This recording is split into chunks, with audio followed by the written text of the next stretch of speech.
Pemirsa, warga desa Tepok Tunong, Kecamatan Jempa, Kabupaten Biren digegerkan dengan penangkapan 2 ekor ular piton berukuran 5 meter di semak-semak dekat rumah warga. Berikut liputannya. 2 ekor ular piton ini ditemukan warga sekitar saat sedang membersihkan lahan.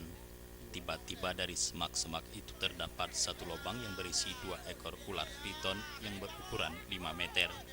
Warga yang melihat sontak terkejut lalu memberitahukan kepada ketua pemuda dan kemudian ditangkap oleh warga yang dibantu oleh pawang ular.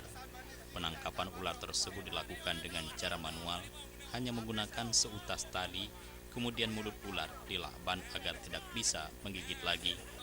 Setelah kedua ular piton itu ditangkap, puluhan warga sekitar desa tersebut berhamburan ke lokasi penangkapan untuk melihat 2 ekor ular piton tersebut. Tarmizi, Sekretaris Kecamatan Jempa, mengatakan 2 ular piton tersebut kerap meresahkan warga. Ular piton ini sejak setahun yang lalu sering memangsa ternak warga seperti ayam dan kambing yang dililit oleh ular piton ini.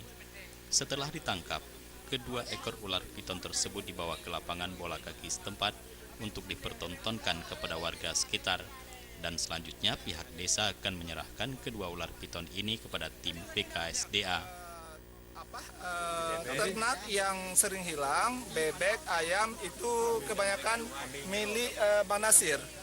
Juga ada kambing karena di sini semak belukarnya yang begitu lebat karena nggak pernah dibersihkan. Dari Biren, kontributor Aceh TV melaporkan.